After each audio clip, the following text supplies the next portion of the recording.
Yeah, we were a little bit like the football community. I think a little bit twitchy about where our goals were going to come without the big bud, but we'll just slip him to centre half back next week. No, listen, that's been a little bit too smart. But yeah, we're wrapped with that. I reckon we showed a little bit last week. Buddy only kicked 3 last week against Gold Coast too, and we found 16 goals from other players and Savage and Smith and these type of guys.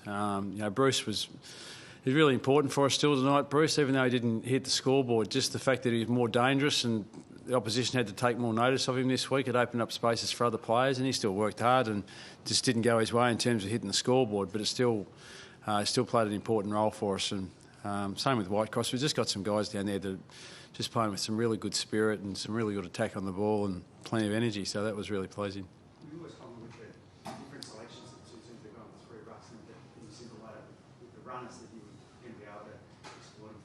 Yeah, we didn't have too much choice, unfortunately. At least the Bombers had a choice with the way they selected their side. We just didn't have any tools left. So, that's a little bit of a concern for us, particularly if we get another couple of injuries. But Buddy will return next week, and we'll probably get a couple others back that'll be available for us. But we knew that if we're able to get the ball to ground level, we'd give ourselves a real good chance in terms of our run, and that's the way the game panned out in the first half.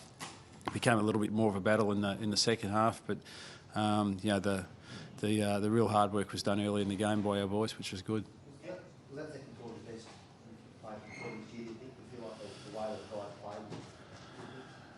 guys played? Hard to say. Probably the fact I think Essendon scored only a goal for the quarter, so that was really pleasing. We were able to get 7 or 8 ourselves. So it was as good a brand of footy as probably what we've played, but it's just so hard in today's game just to put it together for the full 4 quarters. And what was really important was we were just able to hold our ground a little bit in the third quarter, and we still won that quarter by a goal. It wasn't a significant margin, but that just put the game beyond Essendon's reach by both sides. We had guys a little bit sore at the end of the game, and so did the Bombers. It was just survival of the fittest in the end. I think Essendon had 2 or 3 guys that couldn't come back on the ground, and we had a couple as well. So it's a tough, brutal game. So we're just pleased we were in front at the end.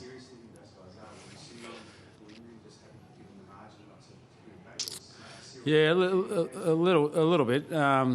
We don't think either of them are too serious, but they might be a week, or it might be 2 weeks, or they might be nothing. That was one of the great luxuries of being 10 goals in front at half time. You could perhaps afford just to take one guy off, but we had a fresh runner in Bateman that was ready to go. So we'll get those guys scanned early in the week. We obviously won't take a risk with them, bring another couple of guys in if they're no good, but. We'll wait and see during the week. So you think it's only minor? Yeah, I think so. But we'll get that scan during the week.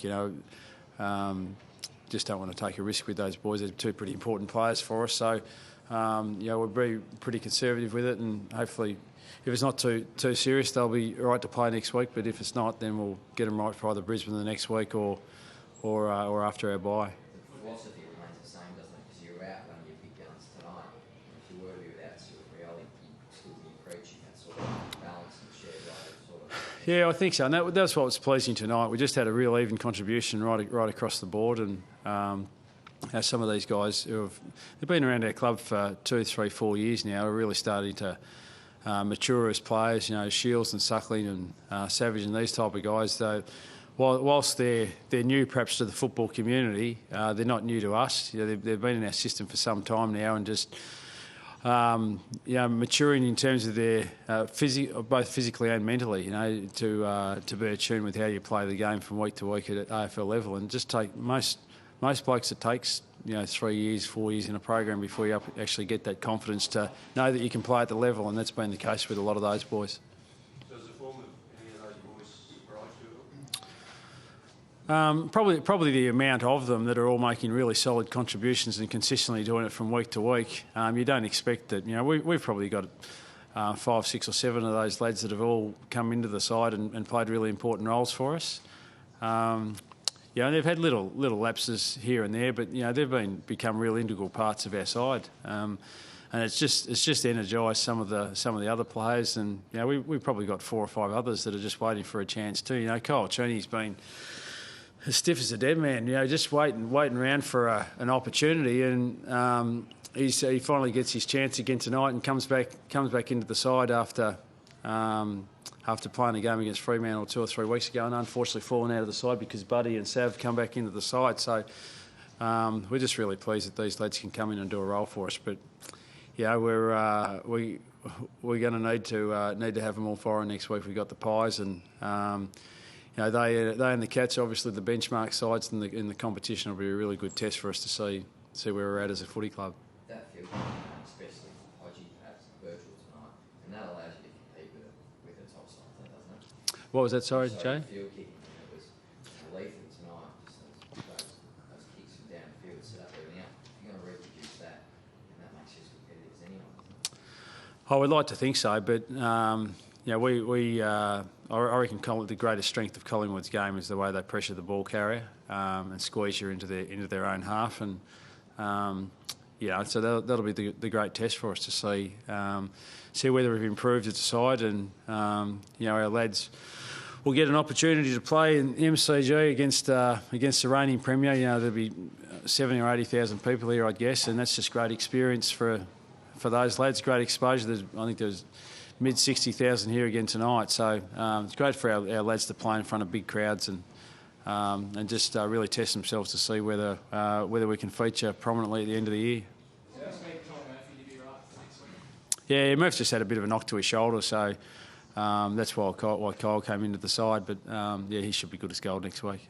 How are your defence set up by Josh Gibson's pretty good too? Yeah, Gibbo. I mean, Hurley's been in pretty good nick for them, and especially with, I'm not sure how you pronounce it, Cremeri, is it? Cremeri, the Essendon lad who's been their leading goal kicker, and he fell out of the side for whatever reason. And we knew that a big focal point would be for them to channel the ball through Hurley, and for Gibbo to have that role for the bulk of the night. You know, he dropped his guard against Podsy Adley a couple of weeks ago. It wasn't helped by the way that the ball came out of the midfield, so that's probably be the one time where he's been beaten. He's been really sound for us this year, and really pleased with the contribution he's made. But you know, as you said, you know, we've got 5 or 6 others. Lyle's gone down there in the last 2 or 3 games and done really well for us, and obviously got Birchall and Guerra who came back into the side tonight. So we're really pleased with our back end, but it continues to be a challenge for us with Showmakers out of the side, and also Gillam and Stratton. But yeah, the boys that are in there at the moment are doing a good job for us. Would you have thought at the start of the year,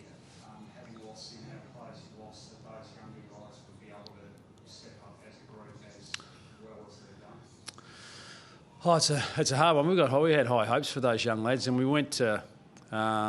You know, we weren't fair to say we weren't overly impressed with the way the NAB Cup structure, you know, the 3-round robin type of thing. So we said, well, let's give a great opportunity to our kids to go to Perth and see how they go. And you know, both Fremantle and West Coast played stronger sides in that triangular series in the first round of the NAB, and our lads just got pipped by West Coast by a couple of points, and we knocked off Fremantle, and that gave them tremendous confidence and belief that they could participate at the level. You know, interstate road trip to Perth against two sides that were, you know, really keen to get their seasons up and going. It gave them enormous confidence. It gave us real belief in the lads too that they could participate at the level. And you know, we always said that we'd try and give 4 or 5 of them an opportunity early in the season, and you know, even with a few injuries, the other lads have jumped in and grabbed it with both hands. But you know, we're at the midpoint of the season, pretty much, a little bit over, and you know, it's a long, hard season. So we're probably going to need to go to another 2 or 3 young lads over the next 4 or 5 weeks, and you know, we're confident they'll be able to come in and do the job as well.